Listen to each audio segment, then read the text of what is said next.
বাজারে ব্যবসা করত, এখনো আছে ভাই, আমার খুব মহব্বতের লোক। ওই বালতি বুলতি বেচে প্লাস্টিকের, ক্রোকারিজের মাল যে এগুলো।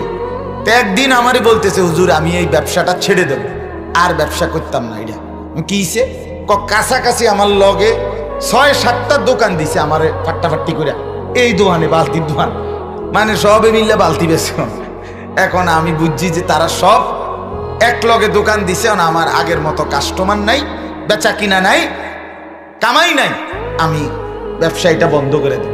পরে আমার পকেটে তসবি ছিল, আমার তসবি গাড়িতে, তো তসবি পকেটে ছিল, পকেটের থেকে আমার ব্যক্তিগত তসবিটা ওনার হাতে দিয়া আমি বললাম, কালকে থেকে টাইম মতো দোকান খুলবেন, টাইম মতো দোকান বন্ধ করবেন, আর ক্যাশে বইয়া তসবি পড়বেন, সুবহানাল্লাহ, আলহামদুলিল্লাহ, আল্লাহু আকবার, লা ইলাহা ইল্লাল্লাহ, দুরূদ শরীফ সাল্লাল্লাহু আলাইহি ওয়াসাল্লাম, ইস্তিগফার, আস্তাগফিরুল্লাহ, এভাবে তসবি পড়বেন।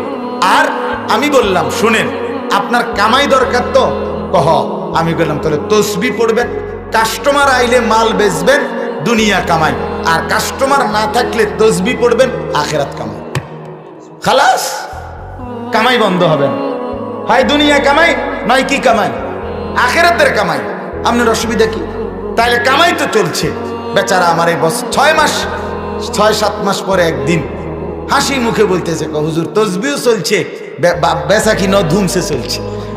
কয় আমি এখন আমার তসবি দিয়ে আলার, কয় না এটাই তো হুজুর আমার বরকত, কয় না এইটা দিতাম না, তসবি দরকার আলগা 10টা কিনা নেন, মাকার এইটা দিতাম না আমি তসবি। এই জন্য বাপ আমার, বন্ধু আমার, আমরা প্রত্যেকেই জিন্দেগি সুন্দর করি, যুবকদেরকে আগায় নেই, আল্লাহ তৌফিক দান।